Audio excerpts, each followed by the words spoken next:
Junior NTR రంగంలోకి దిగారు. AP తెలంగాణను అతలాకుతలం చేస్తున్న వర్షాలు, వరద సహాయక చర్యల కోసం భారీ విరాళం ప్రకటించాడు. గత 3-4 రోజులుగా 2 తెలుగు రాష్ట్రాల ప్రజలు భారీ వర్షాల తీవ్ర ఇబ్బందులకు గురిచేస్తున్న సంగతి తెలుసు కదా. విజయవాడ, ఖమ్మం లాంటి నగరాలు వరదల్లో చిక్కుకున్నాయి.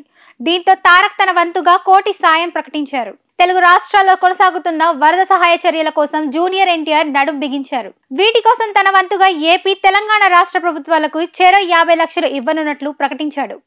ఈ విషయాన్ని మంగళవారం అతడు ఎక్స్ అకౌంట్ ద్వారా వెల్లడించాడు. 2 తెలుగు రాష్ట్రాల్లో ఇటీవల కురిసిన భారీ వర్షాల వల్ల జరుగుతున్న వరద బీభత్సం నన్ను ఎంతగానో కలచివేసింది. అతి త్వరగా ఈ విపత్తు నుండి తెలుగు ప్రజలు కోలుకోవాలని నేను ఆ దేవుణ్ణి ప్రార్థిస్తున్నాను. వరద విపత్తు నుండి ఉపశమనం కోసం 2 తెలుగు రాష్ట్రాల ప్రభుత్వాలు తీసుకునే చర్యలకి సహాయపడాలని నా వంతుగా ఆంధ్రప్రదేశ్ మరియు తెలంగాణ ప్రభుత్వాల ముఖ్యమంత్రి సహాయ నిధికి చెరక 50 లక్షలు విరాళంగా ప్రకటిస్తున్నాను అని తారక్ తెలిపారు. జూనియర్ ఎన్టీఆర్ సాయం ప్రకటించిన కాసేపటికే మరో యువ నటుడు విశ్వక్ సేన్ కూడా తన వంతు విరాళాన్ని అందించడం విశేషం. తారక్ ను ఎంతగానో అభిమానించే అతడు సాయం విషయంలోనూ అతని బాటలోనే వెళ్తున్నాడు. 2 రాష్ట్రాలకు చెరో 5 లక్షలు ఇస్తున్నట్లు అతడు ఎక్స్ ద్వారా తెలిపాడు.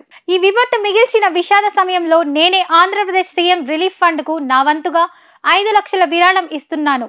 వరదల ద్వారా ఇబ్బందులు పడుతున్న వారిని ఆదుకోవడం దిశగా నేను చేస్తున్న చిన్న సహాయం ఇది అని అతడు ట్వీట్ చేశాడు.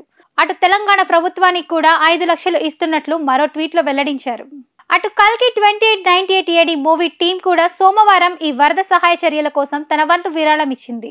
25 లక్షలు ఇస్తున్నట్లుగా అనౌన్స్ చేసింది. తారక్, విశ్వక్ సేన్ తో పాటు మరికొందరు నటీనటులు కూడా ఈ సహాయం కోసం ముందుకు వచ్చే అవకాశాలు కనిపిస్తున్నాయి. కష్ట సమయంలో టాలీవుడ్ అండగా నిలవడాన్ని సోషల్ మీడియాలో నెటిజన్లు కొనియాడుతున్నారు.